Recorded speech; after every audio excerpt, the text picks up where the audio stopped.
కాయ్ TV ప్రేక్షకులకు మరియు ఇతరులకి నూతన సంవత్సర శుభాకాంక్షలు మరియు సంక్రాంతి శుభాకాంక్షలు. ఇప్పుడు 2 తెలుగు రాష్ట్రాల్లో ఎక్కువగా చర్చించుకున్నటువంటి రాజకీయ చర్చలో భాగం ఏంటంటే, షర్మిల గారు పునరాగమనం, కాంగ్రెస్‌లోకి మళ్ళీ చేరడం. ఆ చేరిన తర్వాత ఆమె ఢిల్లీలో పత్రికా విలేకరులతో మాట్లాడుతూ, తనని అండమాన్‌కి వెళ్ళి అక్కడ ప్రచారం చేయమన్నా, లేదా పార్టీ ఏది చెప్పినా కానీ దాన్ని నేను శిరసావహిస్తానని చెప్పడం జరిగింది. ఇది ఎన్నికల ఏడాది. ఈ సంవత్సరం ఆంధ్ర రాష్ట్రం, ముఖ్యంగా తెలుగు రాష్ట్రాల్లో చాలా ముఖ్యమైన అంశం ఏంటంటే, నీతి నిజాయితీ అవన్నీ పక్కకి వెళ్ళిపోయినాయి. ఏదో విధంగా 2 రాష్ట్రాల్లోకి ఏ పార్టీ అయినా సరే పవర్లోకి ఎలా వస్తుంది అనేది చాలా ముఖ్యం. మనము చైనాని వెనక్కి పెట్టి, పోయిన సంవత్సరం జనసంఖ్యాపరంగా ఇండియా ముందుకెళ్ళింది.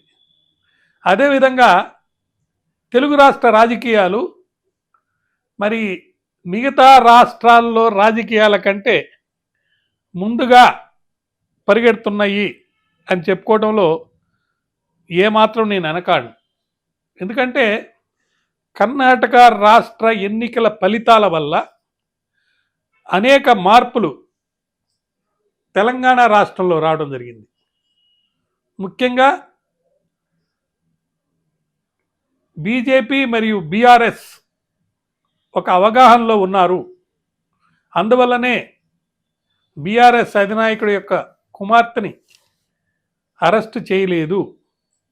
అందువల్లనే బీఆర్ఎస్ అధినేత నేషనల్ రాజకీయాలని దూరంగా పెట్టి కేవలం తెలంగాణ రాజకీయాల్లో అధికారంలో రావడానికి ప్రయత్నం చేశారు. బీజేపీ కానీ, మోడీ ప్రభుత్వాన్ని కానీ, వాళ్ళని ఎవరిని కూడా గతంలో ఆయన విమర్శించిన విధంగా విమర్శించకుండా కేవలం కాంగ్రెస్ పార్టీ మీదనే ఆయన విమర్శ జరగడం జరిగింది. అంతేకాకుండా ఎలక్షన్ రోజు నీటి సమస్యని ఆంధ్రప్రదేశ్ పోలీసు వారి ద్వారా ముందుకు తీసుకొచ్చి ఏదో సెంటిమెంట్ రగిల్చారు. ఎందుకంటే అక్కడున్న వైఎస్ఆర్సీపీ ప్రభుత్వానికి, ఇక్కడున్న బీఆర్ఎస్ ప్రభుత్వానికి, లేకపోతే పార్టీలకి, అధినేతల మధ్యలో ఒక అవగాహన ఉంది. తదనంతరం మొన్న ఈ మధ్య వారికి బాగలేకపోతే కేసీఆర్ని పరామర్శించడానికి వచ్చి 2 గంటలు సుమారు ఆయన అక్కడ స్పెండ్ చేయటం జరిగింది. మరి షర్మిల అరెస్ట్ అప్పుడు జగన్ స్పందించలేదు. అదేవిధంగా రోజే చనిపోయినప్పుడు జగన్ స్పందించలేదు. మరి కేసీఆర్ బాగలేకపోతే వచ్చి చూడటం జరిగింది. ఇవన్నీ చూస్తే రాజకీయంగా షర్మిల రాక ఇన్ని రోజులు ఒక పెద్ద సమస్య. ఎందుకంటే తెలంగాణ రాష్ట్రంలో ఆమె వచ్చేదానికి ఇప్పుడు ముఖ్యమంత్రి రేవంత్ రెడ్డి గారే అడ్డుపడ్డట్టుగా మనకు తెలుస్తుంది. మరి అది ఎంతో పెద్ద సమస్యగా ఉన్నది. ఇప్పుడు సులువుగా ఆమెని నేషనల్ లెవెల్లో అక్కడ నాయకులు పార్టీలో అడ్మిట్ చేసుకున్నారు. గతంలో ఇలాగే ఇద్దరిని నేషనల్ లెవెల్లో పార్టీలో అడ్మిట్ చేసుకున్నారు. మరి వాళ్ళ పరిస్థితి ఏంటనే మీకు అందరికీ తెలుసు. అటు విజయశాంతి మరియు నరేంద్ర, వీళ్ళిద్దరూ బీఆర్ఎస్లో నుంచి బయటకు వచ్చిన తర్వాత ఎంతో ప్రాముఖ్యత ఇచ్చి వాళ్ళని చేర్చుకోవడం జరిగింది. అయితే ఇక్కడ షర్మిల విషయం మరో విధంగా ఉంది. షర్మిల గారి గురించి మనం మాట్లాడుకునేటప్పుడు ఆమె గురించి ప్రత్యేకంగా కొన్ని ముఖ్యమైన విషయాల్ని మనం మనసులో పెట్టుకోవాలి. ఒకటి, ఆమె పాదయాత్ర చేయటంలో అప్పుడు ఆమె సుమారు ఆంధ్ర రాష్ట్రంలో ఒక స్త్రీగా ఆమె నడిచినంత భూభాగం లేకపోతే పాదయాత్ర ఎవరూ చేయలేదు. మరి రెండో పాదయాత్ర తెలంగాణ రాష్ట్రంలో చాలా దిక్కళ్ళ ఆమె రెండవ పాదయాత్ర చేయడం జరిగింది. జూలై 8, 2021 నాడు వారి తండ్రి గారి పుట్టినరోజు సందర్భంగా ఆమె ఈ వైఎస్ఆర్ కాంగ్రెస్ పార్టీని ఇక్కడ వైఎస్ఆర్ టీపీగా పెట్టడం జరిగింది. అప్పుడు వచ్చింది ఆమెకి ఆంధ్ర ట్యాగ్ ఉన్నా కూడా నేను ఇక్కడ పుట్టాను, ఇక్కడ కోడల్ని, కాబట్టి తెలంగాణ బిడ్డనని చెప్పి ఇక్కడ చెప్పుకుంటూ వచ్చి సుమారు 4000 కిలోమీటర్లు మరో ప్రజా ప్రస్థానం పాదయాత్ర అనే పేరుతోటి ఆమె మరి 2023 ఎలక్షన్స్ సందర్భంగా 119 అసెంబ్లీ సెగ్మెంట్స్లో ఆమె పాదయాత్ర చేయడం జరిగింది. అయితే అనేక కారణాలు ప్రజలందరికీ తెలుసు. ఆమె పాదయాత్ర ముగించుకున్నా ఇన్ని చేసినా కూడా ఆమె సబితా ఇంద్రారెడ్డి గారి కాన్స్టిట్యూన్సీ చేవళ్ళ నుంచి వాళ్ళ నాన్నగారు అక్కడ పాదయాత్ర మొదలుపెట్టినప్పుడు ఆమెను చెల్లెమ్మ అంటూ దానికి ఎంతో స్పందన వచ్చి ఆయన అధికారంలోకి వచ్చారు. మరి అక్కడి నుంచి ఆమె మొదలుపెట్టడం జరిగింది. అయితే నేను ఇందాక చెప్పిన విధంగా ఇప్పటి ముఖ్యమంత్రి రేవంత్ రెడ్డి గారు చాలా పెద్ద ఎత్తున ఆమెని ఇక్కడికి రావడానికి అబ్జెక్షన్స్, రిజర్వేషన్స్ చెప్పాడు. ఆమె కనుక వస్తే ఇక్కడ ఒక సెంటిమెంట్ ఆంధ్ర వాళ్ళు మళ్ళీ రూల్ చేయబోతున్నారు అని చెప్పి వస్తుందని చెప్పి ఆమెను రానియకుండా అడ్డం పడ్డారు. అప్పుడు రాలేదు. అయితే ఇప్పుడు ఆమె క్లెయిమ్ ఏంటంటే సుమారు కొన్ని నియోజకవర్గాల్లో 10,000 ఓట్ల తేడాతోటి కాంగ్రెస్ పార్టీ గెలవడం జరిగింది. అక్కడంతా కూడా తన పార్టీని తరపున ఎవరిని నిలబెట్టినందువల్ల కాంగ్రెస్ పార్టీ అధికారంలోకి వచ్చేయింది. కాబట్టి నేను కాంగ్రెస్ పార్టీని ఇష్టపడి జాయిన్ అయ్యాను. గతంలో అనేక విషయాలు, ఎందుకంటే రాజశేఖర రెడ్డి పేరు ముద్దాయిగా చేర్చారు A1గా అనే విషయం కానీ, రాజశేఖర రెడ్డి మరణానికి సంబంధించి కూడా వచ్చిన అనుమానాలు కాంగ్రెస్లో ఎవరైనా చేపించుంటారా అనే ఒక విషయం కానీ ఇవన్నీ వచ్చినప్పుడు ఆమె ముందుండి కాంగ్రెస్ను వ్యతిరేకించి తన సోదరుడికి అనుకూలంగా ప్రచారం చేసి అక్కడ మరి ప్రభుత్వం ఏర్పాటు చేయడానికి ఆమె ముఖ్య కారకురాలైంది.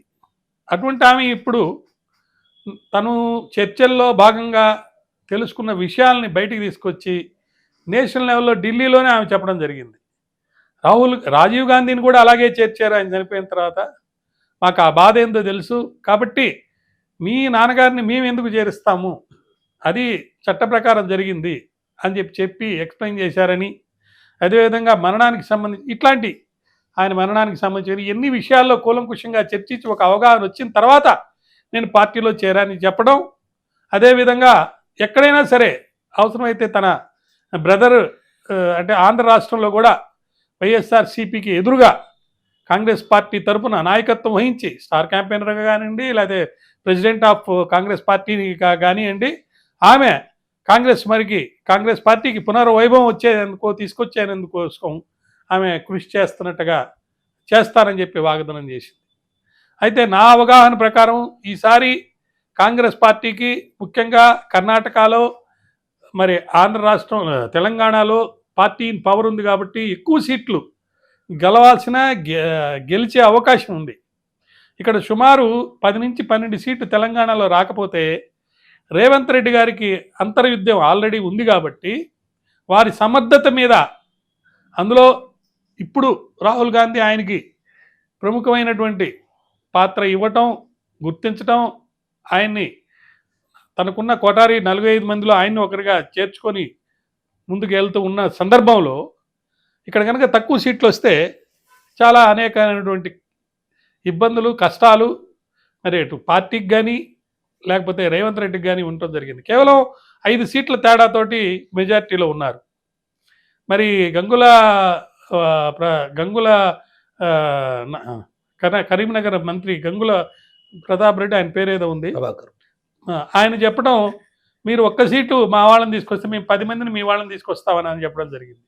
అయితే రేవంత్ రెడ్డి గారు కూడా మొన్న ఒక ఇంటర్వ్యూలో నేను చూశాను, ఆయన చెప్పారు, నేను పాత పద్ధతి కాదు, మీరు ఏది చేస్తే అది నేను ఒప్పుకొని దాన్ని తలకొంచుకొని పోయేవాడిని కాదు, మీరు ట్యాప్లింగ్ కనుక చేస్తే నేను కూడా అంతకు సమర్థంగా చేయగలిగిన సత్తా ఉన్నవాడిని, రాహుల్ గాంధీని ప్రైమ్ మినిస్టర్ చేసే దాంట్లో తను కానీ అటు షర్మిల కానీ ఒకే ఉద్దేశంతో ఉన్నారని, ఆమె తనతో పాటి సమకాలీన రాజకీయ నాయకురాలుగా తన పార్టీలో మెంబర్గా ఉంది కాబట్టి ఆమెకి సపోర్ట్ చేస్తూ ఆమెకి మద్దతుగా ఏది అవసరమైతే అది చేస్తానని కూడా ఆయన వాగ్దానం చేశాడు.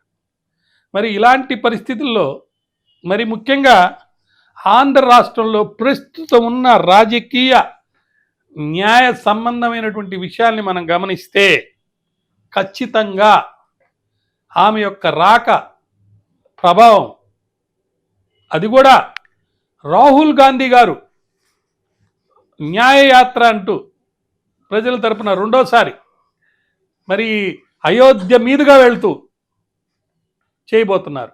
ఈ సందర్భంలో ఈమె ఇక్కడ ఒక నాయకురాలుగా కాంగ్రెస్ పార్టీ తరపున నిలబడి మరి అందులో సోనియా గాంధీని కూడా తెలంగాణలో ఏదో ఒక లోక్సభకి నిలబెట్టే అవకాశం ఉన్న సందర్భాన్ని మనం గమనిస్తే సుమారు 38 మంది లోక్సభ అసెంబ్లీ కోఆర్డినేటర్స్ని ఇప్పటికే వైఎస్ఆర్సీపీ వాళ్ళు మార్చేశారు. అందులో కొంతమంది ఎమ్మెల్యేలు, మరి ముఖ్యంగా రామకృష్ణారెడ్డి గారు, మన మంగళగిరి ఎమ్మెల్యే రామకృష్ణ బాహటంగా నేను వైఎస్ రాజశేఖర రెడ్డి యొక్క నాయకత్వంలో పనిచేసిన వాడిని, ఆయన అంటే అభిమానం, ఆయన కూతురు వచ్చింది కాబట్టి ఆమెతోటే నేను ఉంటానని చెప్పి వచ్చాడు.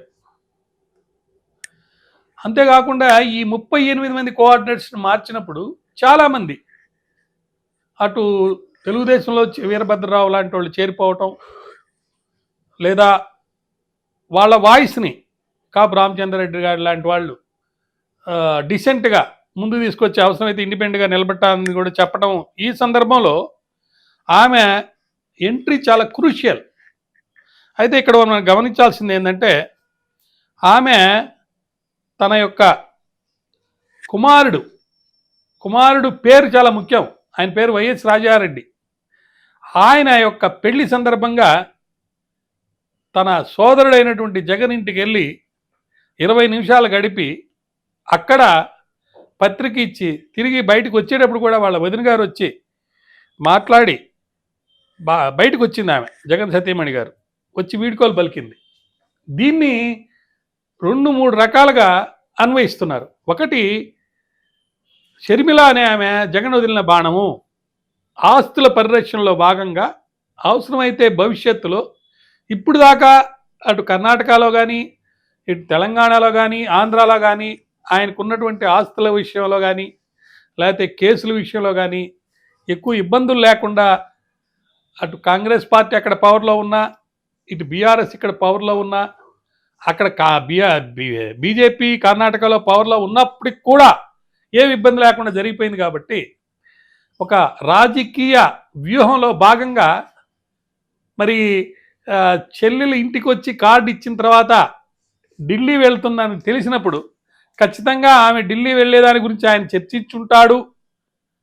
కాబట్టి ఆయనే పంపించి కాంగ్రెస్లో చేర్పించాడా?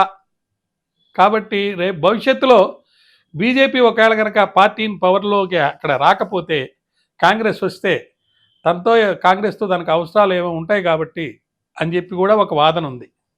కానీ గతంలో జరిగినటువంటి అనేక చర్చలు, విషయాలు, సందర్భాలు, ఫ్యాక్ట్స్ అండ్ సర్కమ్స్టాన్సెస్ మనం గమనిస్తే షర్మిల గారి యొక్క దాని ఏమంటారు, ఆమె ఫిలాసఫీ అనుకోండి, ఆమె దుందుడుకుతనం అనుకోండి, లేకపోతే ఆమె మాట్లాడే విధానం కానీ, ఆమె రాజకీయ నేపథ్యం కానీ ఒక మహానాయకుడి యొక్క కూతురుగా కాబట్టి అలా ఉండకపోవచ్చేమో. ఆమె సొంతగా తన కాళ్ళ మీద నిలబడి తన భర్త అనిల్, ఆయన క్రిస్టియన్ కమ్యూనిటీకి సంబంధించిన వాడు, అంటే బ్రాహ్మణుగా పుట్టినా కానీ బ్రదర్ అనిల్ ఆయన క్రిస్టియన్గా ఉన్నాడు కాబట్టి ఆయన సపోర్ట్ తీసుకొని ఇటు మరి క్రిస్టియన్ ఓట్స్ని మార్చడంలో కానీ ఇవన్నీ చూసినప్పుడు మనకు జగన్ గారు వదిలిన బాణం కాదేమో, ఆమె స్వతహాగా ఇండిపెండెంట్గా ఆమె ఆస్తుల ప్రొటెక్షన్ కోసం అనుకోండి, ఆమె రాజకీయంగా ఎదగడం కోసం కానీ, ఆమె పవర్లోకి రావడానికి కోసం కానీ ఆమె కాంగ్రెస్ పార్టీలో చేరి ఉంటుంది అని అనిపిస్తుంది. అయితే ఇక్కడ ఒక గమనార్హమైన విషయం ఏంటంటే ఈ మధ్య రకరకాల విషయాలు బయటకు వస్తున్నాయి. ఒక పత్రికలో రాసిన ఎడిటోరియల్లో గతంలో రాసినప్పుడు వాళ్ళు ఏం చెప్పారంటే బీజేపీ జనసేన తెలుగుదేశం కలిసిపోయి జగన్కి వ్యతిరేకంగా పోరాటం చేయబోతున్నాయి అని చెప్పి రాసింది. ఇప్పుడు ఏమంటున్నారంటే చంద్రబాబు నాయుడిని మీద ఒత్తిడి తీసుకొచ్చి బీజేపీ వాళ్ళు చేరబోతున్నారు అని కూడా రాసింది. ఇవన్నిటినీ చంద్రబాబు నాయుడు గారు వాళ్ళ యొక్క వాళ్ళని సపోర్ట్ చేసే పత్రికలు కానీ మీడియా కానీ వీళ్ళందరూ ఒక రాజకీయంగా అంటే ఇట్లా బెదిరిస్తున్నారు కాబట్టి ఈయన వెళ్ళి కాంగ్రెస్లో చేరతాడేమో, అంటే కాంగ్రెస్ పార్టీ ఇండియా కూటమిలో చేరతాడేమో చంద్రబాబు నాయుడు జనసేనను తీసుకొని చెప్పి, కాబట్టి ముందుగా ఈమెని పంపించాడు ఆయన పంపించాడేమో అని అనేదానికి కూడా ఒక ఆలోచన వచ్చింది. ఎందుకంటే ఆమె గుడ్ విషెస్ లోకేష్ గారికి పంపడం జరిగింది ఈ మధ్య జనవరి 1 లేకపోతే క్రిస్టమస్కి సందర్భంగా. ఇవన్నీ మనం గమనించినప్పుడు ఎవరు వదిలిన బాణము అని కనుక మనం చూస్తే మరి జగన్ వాళ్ళ ఇబ్బంది వల్ల ఆయన పెట్టిన ఇబ్బంది వల్ల ఈమె బయటకు వచ్చి ఆ పార్టీ నుంచి ఎటువంటి అధికారాన్ని ఆయనకి ఇవ్వనందువల్ల షర్మిల గారు రాజకీయాలపై ఏపీ రాజకీయాలపై అంత ఆసక్తి లేకపోయినా కొన్ని కారణాల వల్ల తెలంగాణలో ఆమె పార్టీని ముందుకు తీసుకోలేని పరిస్థితుల్లో ఆమె తప్పక తన బ్రదర్ పెట్టిన ఇబ్బందుల వల్లనే ఆమె రాష్ట్ర రాజకీయాల్లో వస్తున్నారని ఒక రాజకీయ నాయకుడు బీటెక్ రవి గారు కూడా చెప్పడం జరిగింది. ఆమె ఎందుకైనా రానియండి, ప్రస్తుతము ఒక చక్కటి విషయాన్ని మనం కనుక గమనిస్తే ఇందాక చెప్పినట్టు విధంగా 38 మంది కన్వీనర్లు మార్చడం, వాళ్ళలో ఎక్కువ మంది అటు సి రామచంద్రయ్య కానీ, దాడి వీరభద్రరావు కానీ, ద్వారకనాథ్ రెడ్డి కానీ, వేణుగోపాల్ రెడ్డి కానీ వీళ్ళందరూ కూడా మంగళగిరిలోని తెలుగుదేశం పార్టీ కార్యాలయంలోకి వచ్చి అక్కడ చేరిపోయారు. మరి అంతమంది అటు చేరుతున్నారు కాబట్టి వైఎస్ఆర్సీపీలో ఉండే ఎక్కువ మంది నాయకులు గతంలో కాంగ్రెస్లో నాయకులుగా ఉన్నారు, లేకపోతే పదవులు అలంకరించారు కాబట్టి వాళ్ళందరూ ప్రస్తుతం దీనికి తిరిగి వస్తారు. అదేవిధంగా 2 రాష్ట్రాల్లో కాంగ్రెస్ పార్టీ ఉంది కాబట్టి బార్డర్ ఏరియాస్లో కాంగ్రెస్ పార్టీ పవర్లో ఉన్న రాష్ట్రాల యొక్క అధినేతలు ఖచ్చితంగా ఆంధ్రప్రదేశ్ రాష్ట్రంలో కూడా పర్యటించి మద్దతు తెలిపినప్పుడు డబుల్ డిజిట్ దాటి వీళ్ళు అసెంబ్లీలో కానీ ఎన్నికల్లో గెలుస్తారేమో అనేది నా భావన, గెలుస్తారనేది నా భావన. అదేవిధంగా ఎంపీ సీట్స్లో కూడా కనీసం 3 నుంచి 5 మధ్య వాళ్ళు ఏర్పాటు గెలుస్తారని కూడా ఉంది. కారణం ఏంటంటే 12 లక్షల అప్పులని 12 లక్షల కోట్ల అప్పులు మరి ఆంధ్ర రాష్ట్రంలో ఉంది అని ఒక వాదన, అభివృద్ధి లేదనేది ఒక వాదన, 3 రాజధానుల్ని ఏర్పాటు చేస్తున్నారు. అదేవిధంగా కమ్మ సామాజిక వర్గంలో ఉన్న అనేక మంది నాయకుల మీద లేకపోతే ఇతరుల మీద కేసులు పెట్టి వేధిస్తున్నారు. కాబట్టి రెడ్డి కమ్యూనిటీ నాయకత్వం ఉండాలి అనేది వైఎస్ఆర్సీపీ పార్టీ యొక్క వాదనగా కూడా వస్తుంది. అయితే ఇక్కడ ఏమవుతుందంటే ఇప్పుడు వైఎస్ రాజారెడ్డి చేసుకునే మ్యారేజీ అట్లూరి వారి ఇంట్లో చేసుకుంటున్నాడు, అంటే కమ్మవారి దాంట్లో. ఇక్కడ కమ్మ రెడ్డి అని వస్తుందా, లేకపోతే అభివృద్ధి నిరోధకంగా ప్రస్తుత ప్రభుత్వం చేస్తుంది కాబట్టి అనేక కార్యక్రమాలు జరుపుతుంది కాబట్టి దానికి వ్యతిరేకంగా అందరూ ఒకటై పోరాడి అధికారం రావాలని ప్రయత్నం జరుగుతుందా, లేదంటే గతంలో వచ్చిన కరోనా ఇబ్బందుల వల్ల ప్రజలు చాలా నానా కష్టాలు పడుతున్న నేపథ్యంలో సంక్షేమ పథకాల ద్వారా ఎక్కువ మందికి, మరి ముఖ్యంగా ఆరోగ్యశ్రీలో 5 లక్షల నుంచి 25 లక్షలు చేశారు. ఇలాంటి పథకాల వల్ల ప్రజల మీద ప్రభావితం చెంది అది 151 సీట్లు గతంలో గెలిచారు, అన్ని గెలుస్తారా లేదా అనేదానికంటే పవర్లోకి తప్పకుండా జగన్ ప్రభుత్వం వస్తుంది అని వాదించే వాళ్ళు కూడా ఉన్నారు. కాబట్టి అనేక వాదనల ఈ నేపథ్యంలో మరి ఎమ్మెల్యేలని మంత్రుల్ని కూడా నిలబెట్టకుండా వేరే నియోజకవర్గాలకి వెళ్ళి మీరు కంటెస్ట్ చేయండి అని చెప్పి చెప్తున్న ఈ సందర్భంలో మరి జగన్ వదిలిన బాణమా షర్మిల గారు, లేకపోతే రాజకీయ చతురతతోటి ఇన్నేళ్ల నేపథ్యంలో చంద్రబాబు నాయుడు గారు అన్నకి చెల్లెలకి వచ్చిన కొన్ని ఇబ్బందులు లేకపోతే కష్టాలు ఎవరి కారణమైనా కూడా దాన్ని అడ్వాంటేజ్గా తీసుకొని మరి చంద్రబాబు గారి రాజకీయ చతురత వల్ల ఈమె ఇలా వస్తుందా, వీటన్నిటికంటే దీనివల్ల బెనిఫిట్ పొందింది ఎవరు అని మనం చూస్తే ఖచ్చితంగా మరి ఇప్పుడున్న ఈ ఎన్నికల ఏడాది సందర్భంగా కాంగ్రెస్ పార్టీ మరి పునర్వైభవం మళ్ళీ వచ్చేదానికి అవకాశం ఉంది. ముఖ్యంగా 2024 లోక్సభ ఎన్నికల్లో ఖచ్చితంగా ఏ విధంగా కాంగ్రెస్ పార్టీ మళ్ళీ అధికారం రావాలని ఉందో అదేవిధంగా ఆంధ్ర రాష్ట్రంలో అటు వైఎస్ఆర్సీపీకి కానీ ఇటు తెలుగుదేశానికి కానీ మరి కాంగ్రెస్కి కానీ ఈ అసెంబ్లీ అండ్ లోక్సభ ఎలక్షన్స్ చాలా ముఖ్యం. ఎందుకంటే ఏ పార్టీ పవర్లోకి రాదో ఆ పార్టీ మనుగడే కష్టమైపోయింది. అట్లాంటి పరిస్థితుల్లో ఖచ్చితంగా చెప్పాలంటే సెంటర్లో ఏ పార్టీ పవర్లో ఉందో ఆ పార్టీ యొక్క ఇన్ఫ్లుయెన్స్ రీజనల్ పార్టీస్ మీద, ఎందుకంటే 11 కేసులు ఈడీ 7-8 కేసులు అదర్ కేసెస్ జగన్ మీద ఉన్నప్పుడు బీజేపీ లేకపోతే ఆ party in power in centre ఒక ఇన్ఫ్లుయెన్స్ ఆ పార్టీ మీద ఉంది.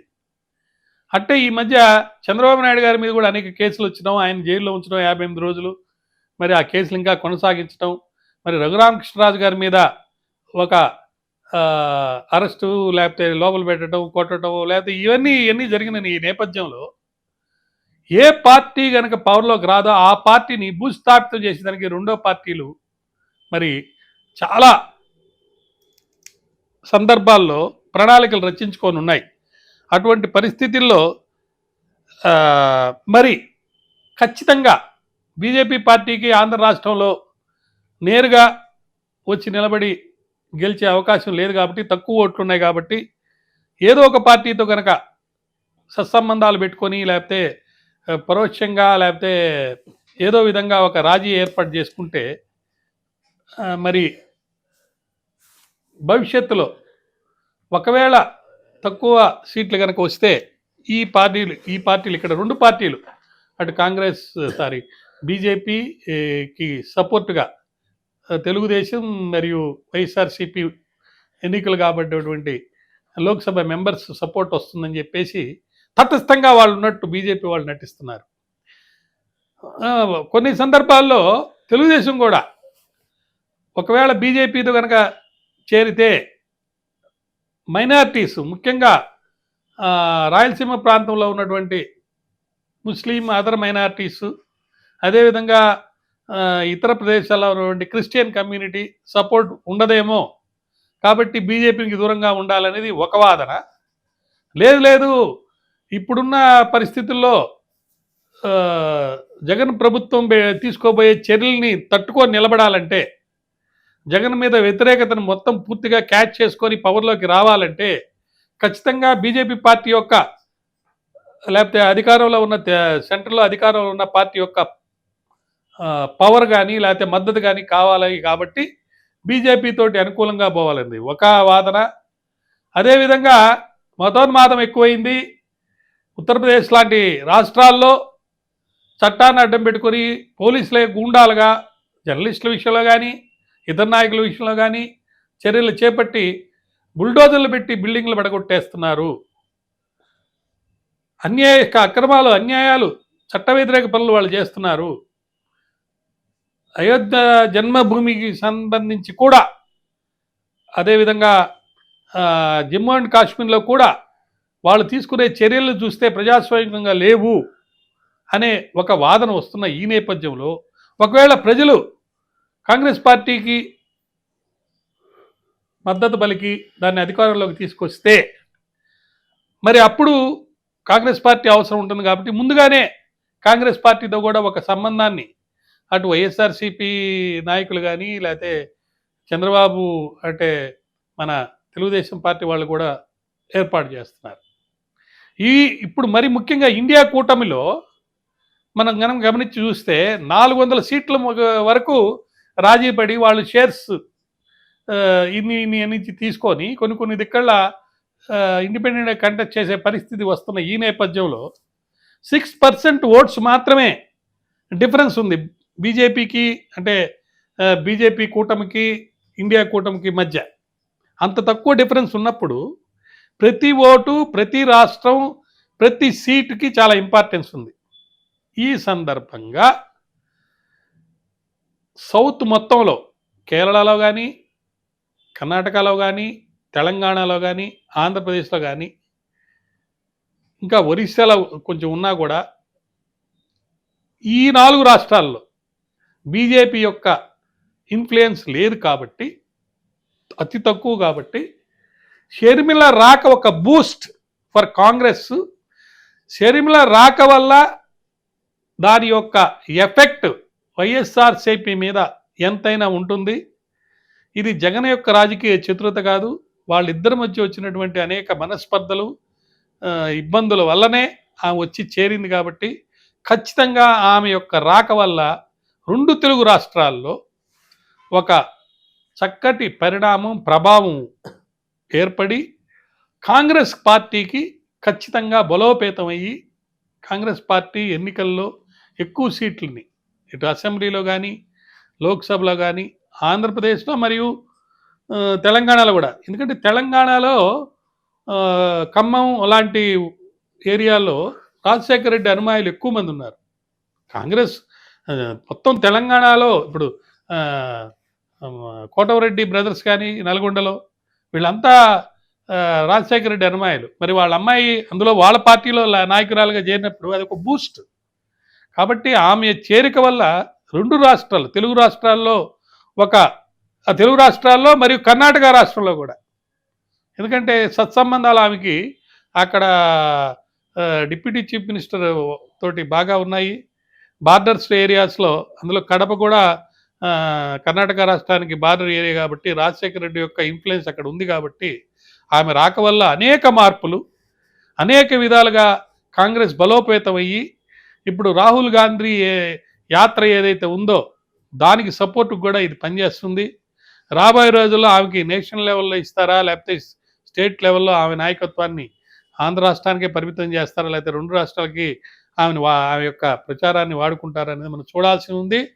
అయితే ఇప్పుడున్న పరిస్థితుల్లో ప్రజాస్వామ్యంలో ప్రతిపక్షానికి ఉన్నటువంటి ఒక చక్కటి హక్కు, రోలు అనేది పోయింది. అన్ని పార్టీలు కూడా నియమబద్ధమైన రాజకీయాలు చేయటం లేదు. ఆశయాలనేది పక్కన పెట్టి పవర్లోకి రావటమే ముఖ్యమైన ఆశయంగా చేస్తున్న ఈ పరిస్థితుల్లో ఎవరు ఎలా ఉన్నా, ఏం చేసినా కూడా, ఎవరు రాక వల్ల అయినా కూడా ప్రజలకి దానివల్ల ఏమి న్యాయం లేకపోతే మంచి జరుగుతుందా లేదని మనం పరిశీలించినప్పుడు, ఆత్మ పరిశీలన చేసుకున్నప్పుడు కొంచెం కష్టయుతంగా, బాధాయుతంగా ఉంది. అయితే కూడా మీరు అడిగినట్టు ఇప్పుడున్న ఈ సమకాలీన రాజకీయంలో ఈ ఎన్నికల ఏడాది సందర్భంగా ఆమె యొక్క రాక వల్ల, అందులో వైఎస్ఆర్సీపీ చేస్తున్న రాజకీయ ఎత్తుగడ అనుకోండి, రాజకీయ మార్పులు, రాజకీయంలో పవర్లో రావడానికి క్యాండిడేట్లు మార్పులు చేసే సందర్భంగా ఆమె వచ్చినప్పుడు ఖచ్చితంగా దాని ప్రభావం పూర్తిగా ఉంటుందని నేను విశ్వసిస్తున్నాను. అయితే ఇందాక చెప్పిన విధంగా డబుల్ డిజిట్స్లో తెలంగాణలో, ఆంధ్రప్రదేశ్లో అసెంబ్లీలో మరియు ఎంపీగా 3 నుంచి 4 సీట్లు, ఎంపీ అంటే మెంబర్ ఆఫ్ పార్లమెంట్ సీట్స్ విషయంలో, అదేవిధంగా తెలంగాణ, కర్ణాటక బార్డర్ సీట్లలో ఆమె యొక్క ఇన్ఫ్లుయెన్స్ ఎక్కువ ఉంటుందని నేను భావిస్తున్నాను. ధన్యవాదాలు.